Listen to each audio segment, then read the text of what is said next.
Videos like this are only necessary because the overwhelming majority of women, they think that they don't need a man to survive. They think that men are useless. That's what they think because they've been protected by the man that they don't even think that they need. If you're butthead about the title of this video, let me just explain it to you. I didn't say Andrew Tate explaining why women are useless and leave it at that. No, there's a qualifier there. I said Andrew Tate explaining why women are useless without men and to society, right?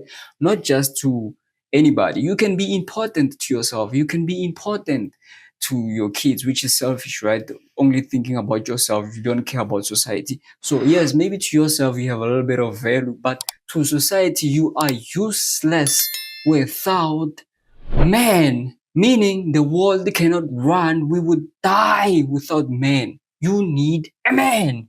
Now videos like this that come off as misogynistic, they're only necessary or important so that we can bring the overwhelming majority of women into reality. We can introduce them to reality because the overwhelming majority of them, they don't live on planet Earth. Let's watch this. This is wonderful. Let's watch this.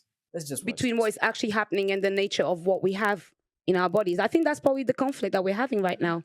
Glitch in what way? In the sense that women don't feel like they need men in the most physical sense, perhaps that's like right. naturally. It's very interesting. Women don't feel like they need men in a physical sense because life is soft, but it's bullshit. And it's bullshit because you still need men by proxy, one, and two, the second life gets difficult, you very quickly learn how much you need men. But women will go, I'm independent, I don't need no man because I have an OnlyFans and men pay my OnlyFans, and if anyone comes up to me, I'll call a male police officer. I don't need men. Shut up, you fucking idiot. Of course you do. You just named your whole life is based on fucking men. The road you're driving on was paved by a man. The house you're living in was built by a man. The car you're driving was designed by a man. Your whole life depends on men. And the second anything bad were to happen to you, the second you were physically threatened, or times were to get hard, or war were to start, or famine, or riots, the first thing you do is find a big strong man, shit yourself, and throw the feminism out the window. Feminism goes out the fucking window the second that the snow needs shoveling, or there's a fucking broken down car, or the tire needs changing. Then all that crap vanishes. It's garbage. And this is the very interesting thing. I'll make a point here, which is going to get me canceled again, but I don't give a fuck.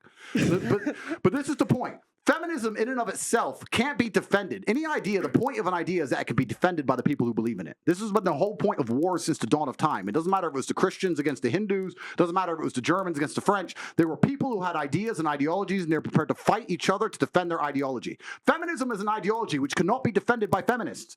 The only people who could defend feminism are the men who subscribe to the garbage. If all the feminists were to get in a line and say, we want feminism, and the conservative men were to get in a line, you would learn very quickly it's bullshit. Do you guys know what is the last thing that God created in the Bible?